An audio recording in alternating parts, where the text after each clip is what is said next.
My name is Donna Corbett. I've been in the choir since 1974, and I'm a second alto.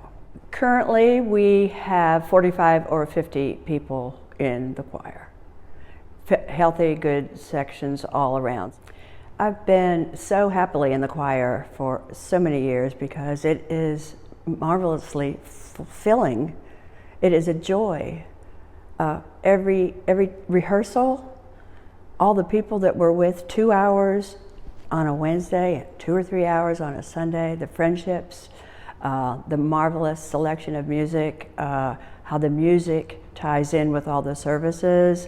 It's not like there's a sermon and a psalm and a New Testament reading that have nothing to do with the music we sing. It's marvelously knitted together. It's very satisfying. Most of the people, I think, would be surprised to know that most of us are not good singers. Most of us take a long time to learn a piece. People probably think we work on an anthem and we sing it on Sunday.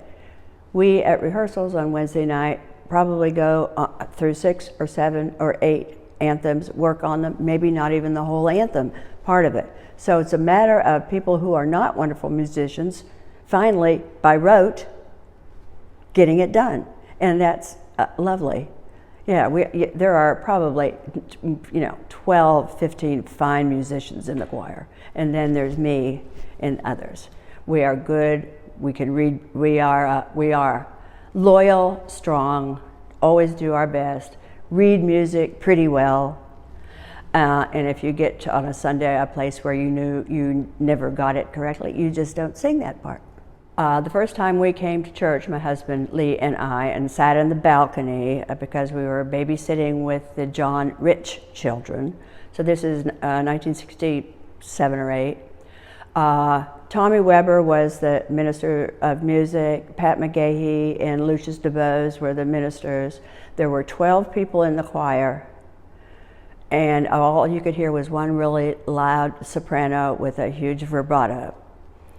It wasn't long after that, finally, that they got Hal Hobson, recruited him from Vine Street Christian, was a wonderful, fine, new composer, and from then things just went on and on. He even, while I was unable to come to Wednesday night rehearsals and Sunday, he had some of us come like on a Monday morning, stand around the piano in the music department and go over parts. So I was learning all the alto parts, not singing them, but knowing them in church on Sunday. So that he did all kinds of stuff like that to get more people into the choir, and it worked really well. So yeah, it came from nothing to Hal Hobson, Michael Kemp, Carol Tate, marvelous John Semmingson. We've been so fortunate. And Polly, organ, and now Dale, like a concert every Sunday. Just marvelous music makers. It's just delightful. And I've gotten to know, I would say, hundreds and hundreds of people through the year. They come in and out of choir. They move to other cities. Hundreds. And we've all come from all kinds of different walks of life and all kinds of jobs or not jobs. And it's just a marvelous mix of people, always has been. Lamar Alexander's first inauguration, there was a service at 9 o'clock on a Sunday morning, a special service. It had snowed 4 or 5 inches that night. A lot of us got there. I don't know how. I was afraid, I was worried. And Hal Hobson, who was with us at the time, lived only about 2 miles from here. He couldn't get out of his driveway, so he walked in the snow, frantic. I remember him walking into the sanctuary and looking at the chancel, which was full of us, and him going, oh my God. Yeah, he didn't think probably nobody would show up. And then in there watching the service in the sanctuary were probably 20, 25 people. Another thing, John Rutter, the very well-known and loved English composer, who is now, I just checked, I think 77. When he was young and just starting, and we loved his music, and we still do. We have much of it in our library. somebody in the church underwrote him coming to spend a weekend here at Westminster. So the choir had worked very long and hard, arduously, on 5 rudder pieces, and we had them down pat. We couldn't have been any better, and Hal was always so specific, as all of our others have been too. But yes, had it perfect. When to take a breath, when not to take a breath, when do you crescendo, decrescendo, perfect. So 10 o'clock Saturday morning, we're all excited, and we're in the choir room, and John Rudder's there, and we talked for a little bit, and we were so excited. So we got up to conduct the first piece. No downbeat, no indicator of anything. We struggled through it. It was terrible, terrible. We were crestfallen and thought, oh my God. And we got through it, and he paused and he said, how do you improve upon perfection? And Sunday morning, the next day, he conducted us at all 5 of those pieces during, I think, just the 11 o'clock service. And he was so close to the edge of the stairs in the old configuration of the, right at the, and he was always so kind of clumsy, sort of anyhow, endearing, and and we worried that he was going to tumble off, but he didn't. When Hal Hobson was with us and starting to be known so much all over this country with his fine anthems, he would go away occasionally for a weekend here or there somewhere in the country to workshop. And two of the times he came, and he probably only did that like once a year or twice a year or something.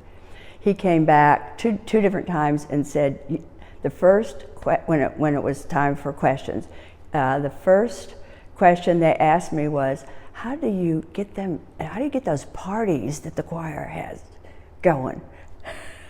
Somehow, our parties, and he always said, I have nothing to do with it. The choir does all that stuff. But it made me think, what? No other choirs ever have fun parties? Anyway, I just thought that was a hoot. The adult choir has gone on, it's either 4 or 5 tours in England, Scotland, Switzerland, Germany. And the point of it, I can say I'm really not sure if it can be called an evangelistic, bringing good, godly, wonderful music, inspiration, Christ, to those people that we sing. What is so important is about what it does to us. And we pay a lot. It's not like the church send us. If you go, you are providing, several thousand, $2,000 or $3,000. And it's a wonderful trip. They're always exhausting. They're always marvelously fulfilling, mainly because for the first and only time that we ever do this, the youth and adults were together. And that, I know, was something very inspiring to the people we sang, because we had people, in their 70s and, 14. To talk about John Semmingson, lucky us. The way he chooses our music so carefully. The levels of difficulty, we are working on some now, and there's always 1 or 2 or 3 that are quite a challenge. It's always a mix of stuff. He is the kindest, he loves each one of us, whether we sing well or not. He's just the most gracious and talented. Works so well with an orchestra when all of a sudden there's somebody there. He's so good that people love to come and play at our church for special days. The instrumentalists, be it brass or strings, harps, and then always, of course, a fine organist. It's just a wonderful situation, and John is just the best.